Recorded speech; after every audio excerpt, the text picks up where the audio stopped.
Essentiel Pharma Le Mag, votre rendez-vous sans ordonnance avec les meilleurs conseils en pharma santé pour rendre votre quotidien plus fort.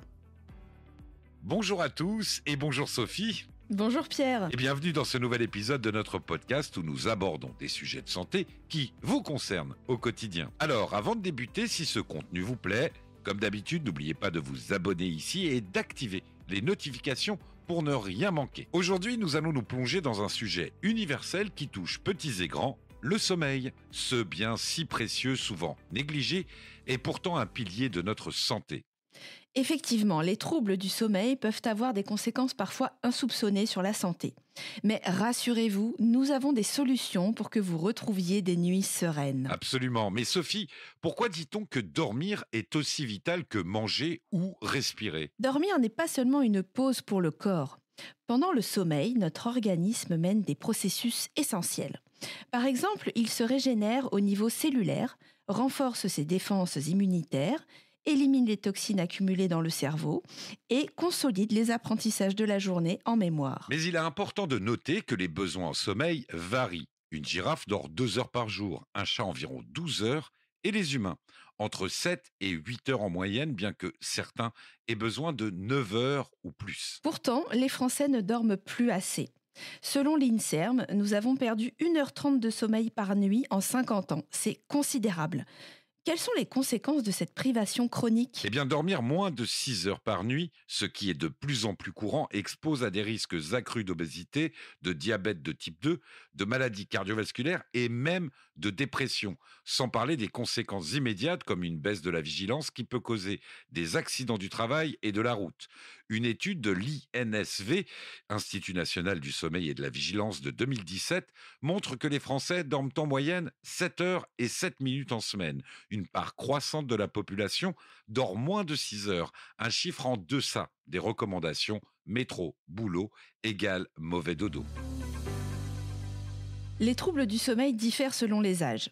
Pierre, peux-tu nous expliquer pourquoi et comment ? Les causes des troubles du sommeil varient en fonction des étapes de la vie. Prenons d'abord les adolescents. Leur horloge biologique subit un décalage appelé retard de phase. Cela signifie que leur température corporelle chute plus tard dans la nuit et que la production de mélatonine, cette hormone clé pour l'endormissement, est également retardée. Ce phénomène, bien que naturel, est souvent amplifié par les habitudes modernes. Une étude de l'Institut national du sommeil et de la vigilance montre qu'après s'être couchés, les adolescents mettent en moyenne 68 minutes avant d'éteindre leur écran. De plus, 50% d'entre eux dorment avec leur téléphone allumé dans leur lit. Ces comportements perturbent leur sommeil profond, indispensable à leur développement. Et chez les adultes, quels facteurs expliquent leurs troubles du sommeil ? Les adultes sont confrontés à des pressions différentes mais tout aussi perturbantes. Le stress professionnel, les trajets quotidiens et les responsabilités familiales contribuent à une réduction significative de la durée de la qualité du sommeil. En parallèle, l'exposition prolongée à la lumière bleue des écrans perturbe leur horloge biologique en inhibant la production de mélatonine. Une enquête menée par l'INSV indique qu'au moins 30% des adultes actifs se plaignent de troubles du sommeil. Ces troubles sont souvent associés à une mauvaise hygiène de vie, des repas lourds et tardifs, de la consommation excessive de caféine ou d'alcool en soirée et manque d'exercice physique, autant de facteurs qui fragmentent le sommeil. Sont plus impactés aussi les salariés ayant des horaires décalés ou de nuit, qui occasionnent notamment une désynchronisation dangereuse de l'horloge biologique. Le sommeil de jour est aussi moins réparateur, car plus court et perturbé par de mauvaises conditions environnementales, telles que le bruit, la lumière ou la température. Et qu'en est-il des seniors ? Alors chez les seniors, le sommeil subit des modifications naturelles avec l'âge, il devient moins profond et est souvent interrompu par des réveils nocturnes fréquents. Cela peut être dû à des pathologies comme l'arthrose, les problèmes urinaires ou encore les apnées du sommeil. Ces dernières sont particulièrement préoccupantes car elles provoquent des micro-réveils constants, impactant directement la qualité du sommeil. Selon les spécialistes, il est crucial pour les seniors de s'adapter à ces changements en ajustant leurs horaires. Se coucher plus tard, se lever dès le réveil naturel et intégrer une courte sieste de 20 minutes maximum dans leur routine quotidienne. Entrons maintenant dans le vif du sujet. Quels seraient les premiers conseils pour faciliter l'endormissement ? Alors, le premier point, et peut-être le plus sous-estimé, est de respecter un cycle de sommeil régulier. Cela signifie se coucher et se lever à la même heure, même le week-end. Notre horloge biologique, appelée le rythme circadien, se synchronise naturellement avec la lumière et l'obscurité. En perturbant ce rythme, on risque d'allonger le temps d'endormissement. Très bien. Alors pourquoi les écrans sont-ils si néfastes pour le sommeil, Sophie? Eh bien, la lumière bleue émise par les écrans interfère directement avec la production de mélatonine, l'hormone du sommeil. Une exposition prolongée aux écrans peut réduire de 22% la libération de mélatonine, ce qui retarde l'endormissement. Très bien. Pour éviter cela, il est donc recommandé de couper les écrans au moins 1 heure avant le coucher. Et pourquoi ne pas les remplacer par une activité relaxante comme la lecture d'un livre ou d'une session de méditation, par exemple? La relaxation joue un rôle clé, non? Absolument. Des techniques comme la cohérence cardiaque ou la méditation pleine conscience ont prouvé leur efficacité. Par exemple, des études cliniques montrent que pratiquer 5 minutes de cohérence cardiaque 3 fois par jour peut réduire significativement l'anxiété et favoriser un sommeil réparateur. Ok, mais alors, Sophie, c'est quoi la cohérence cardiaque? C'est une technique de respiration simple qui consiste à inspirer pendant 5 secondes, expirer pendant 5 secondes et répéter ce cycle pendant 5 minutes. En pratiquant cela 3 fois par jour, on peut réduire le stress, mieux gérer ses émotions et améliorer la qualité du sommeil. D'accord, et alors comment ça fonctionne? Eh bien, la respiration régulière synchronise le rythme cardiaque et apaise le système nerveux. Une autre approche est de se concentrer sur l'alimentation. Dans l'idéal, dîner environ 2 heures avant le coucher. Saviez-vous que des aliments comme les bananes, les amandes ou la dinde peuvent stimuler la production de sérotonine, un allié de la mélatonine qui participe également à notre endormissement? Un environnement propice au sommeil est crucial. La température idéale pour une chambre à coucher est de 18 à 20 degrés, car notre corps a besoin de se refroidir légèrement pour entrer dans un sommeil profond. De plus, une obscurité totale et l'absence de bruit jouent un rôle important. Oui, et pratiquer une activité physique et sportive plusieurs fois par semaine, si possible en plein air, pour les bienfaits de la lumière et favoriser des activités stimulantes en journée. Un dernier conseil, si vous avez du mal à vous endormir après 20 minutes au lit, ne restez pas à ruminer. Levez-vous et faites une activité calme dans une autre pièce, comme écrire ou écouter une musique douce. Cela peut aider votre cerveau à associer le lit uniquement au sommeil. Et surtout, ne consommez pas de somnifères sans avis médical. Alors maintenant, parlons plutôt de nos alliés naturels contre le stress et les troubles du sommeil. La mélatonine, le magnésium et les plantes. Pourquoi ces trois éléments sont-ils si importants pour notre bien-être nocturne? Eh bien, ces trois éléments jouent un rôle clé dans la gestion du stress et la qualité du sommeil. La mélatonine, par exemple, est une hormone essentielle à la régulation du cycle veille-sommeil. On en entend souvent parler, mais à quoi sert-elle exactement, Sophie? Alors, la mélatonine, souvent appelée hormone du sommeil, est sécrétée naturellement par la glande pinéale en réponse à l'obscurité. Elle agit comme un signal et rythme un grand nombre de paramètres physiologiques tels que le fonctionnement de divers organes, la température du corps, l'éveil, et indique à notre corps qu'il est temps de dormir. En cas de décalage horaire, de travail de nuit ou d'exposition prolongée aux écrans, la production de mélatonine peut être perturbée. Absolument. Dans ce cas, des compléments alimentaires contenant de la mélatonine à faible dose, souvent à 1 mg, peuvent réduire le temps d'endormissement, comme l'ont montré plusieurs études cliniques. En moyenne, la prise de mélatonine diminue de 7 à 12 minutes le temps d'endormissement. Et le magnésium, on entend souvent qu'il aide à lutter contre le stress. Peux-tu nous en dire plus? Bien sûr, le magnésium est un minéral essentiel qui intervient dans plus de 300 réactions enzymatiques dans le corps. Il joue un rôle clé dans la relaxation musculaire, la gestion du stress et la régulation du système nerveux central. Rappelons que diminuer le stress baisse notre niveau de cortisol. Cortisol le jour, mélatonine la nuit. En France, près de 20% de la population présente une carence en magnésium, selon l'Agence nationale de sécurité sanitaire de l'alimentation. Cette carence peut se traduire par de l'anxiété, de l'irritabilité et, de fait, des troubles du sommeil. Le bisglycinate de magnésium ou le magnésium marin, eux, sont particulièrement recommandés car ils sont bien assimilés et mieux tolérés par le système digestif. Une supplémentation régulière peut améliorer la qualité du sommeil. Et les plantes dans tout ça? Beaucoup de gens se tournent vers des solutions à base de plantes. Quelles sont les plus efficaces? Alors les plus efficaces sont les plantes sédatives et hypnotiques plutôt que les somnifères.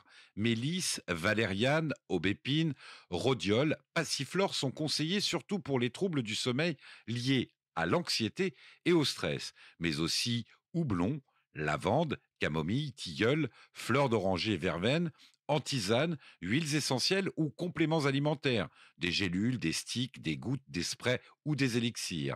Certains contiennent en plus de la mélatonine. Demandez dans tous les cas conseil à votre pharmacien, il saura vous guider.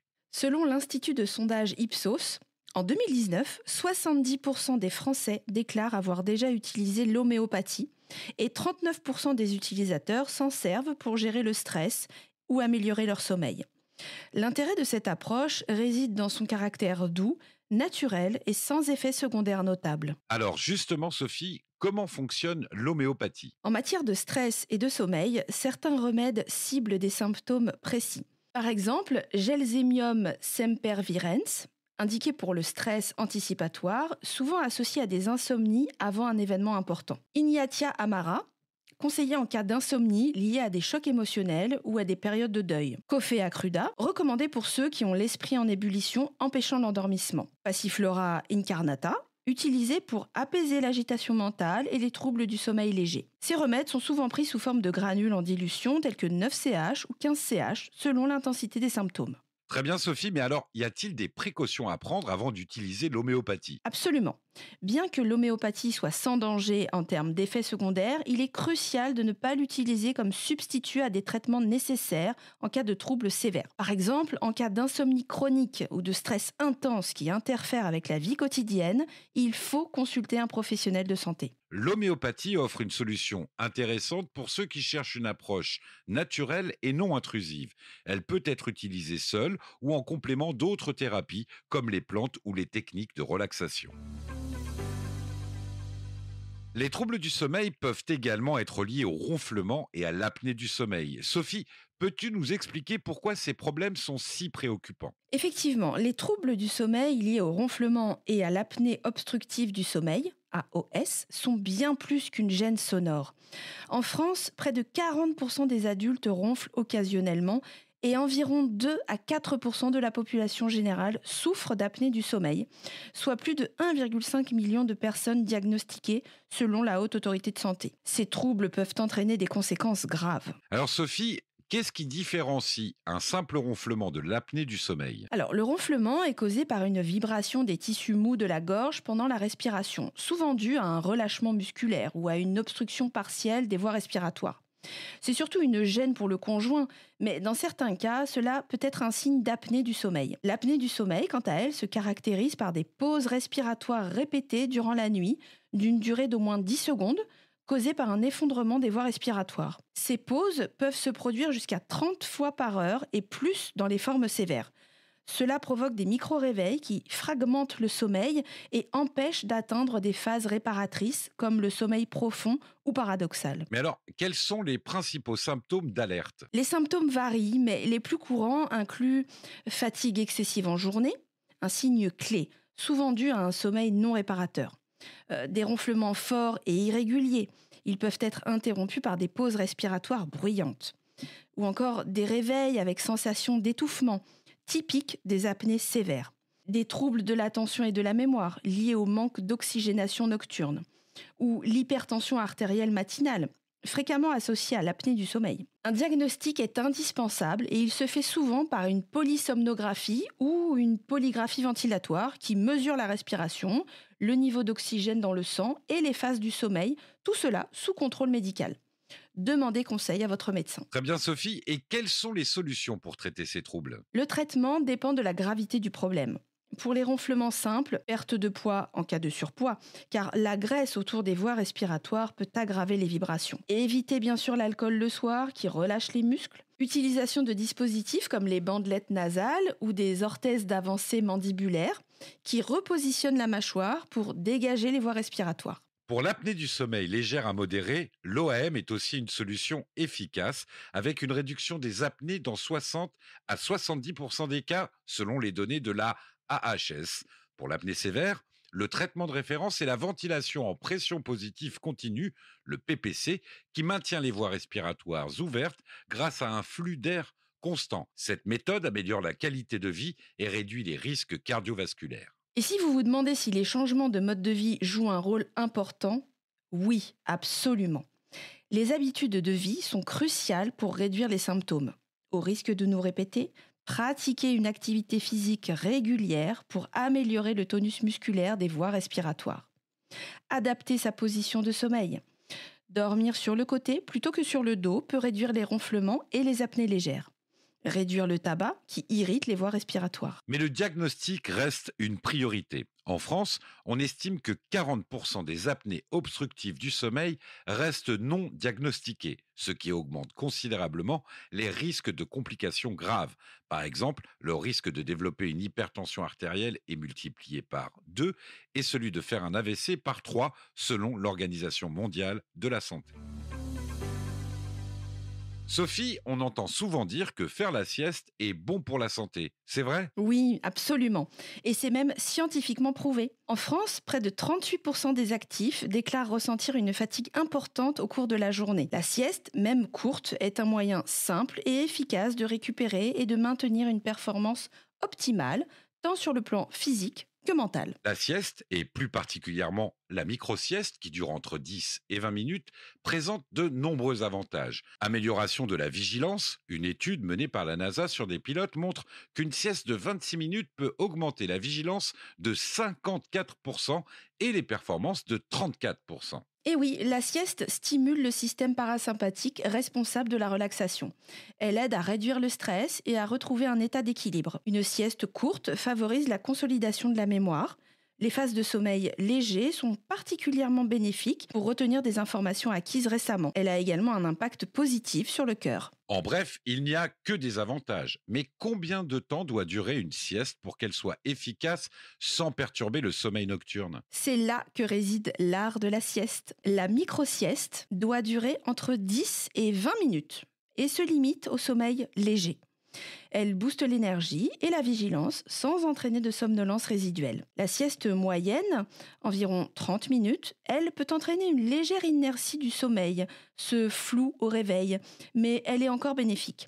La sieste longue, de 60 à 90 minutes, elle permet d'atteindre des phases de sommeil profond et paradoxales, idéales pour récupérer d'un manque de sommeil. Cependant, elle peut perturber l'endormissement le soir, donc à pratiquer avec prudence. La clé est de s'écouter et d'adapter la durée à son emploi du temps et à son besoin de récupération. Mais la sieste est-elle accessible à tous ou y a-t-il des contre-indications, Sophie ? Eh bien, la sieste est bénéfique pour la plupart des gens, mais elle doit être pratiquée avec discernement. Les siestes trop longues peuvent décaler l'horloge biologique et aggraver les troubles d'endormissement. Après 16 heures, elles risquent de nuire au sommeil nocturne. Enfin, les personnes atteintes d'apnée du sommeil doivent éviter de compenser leur fatigue uniquement par des siestes. Un traitement adapté sous contrôle médical est essentiel pour éviter les complications. En résumé, le sommeil, c'est la clé de votre énergie, votre allié santé à tous les niveaux. Alors, écoutez votre corps. Exactement. Et n'oubliez pas, en matière de santé, la prévention reste votre meilleure arme.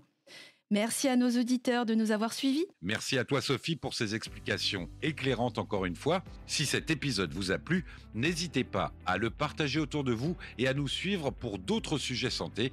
À très vite pour un prochain épisode. Essentiel Pharma, votre réflexe santé.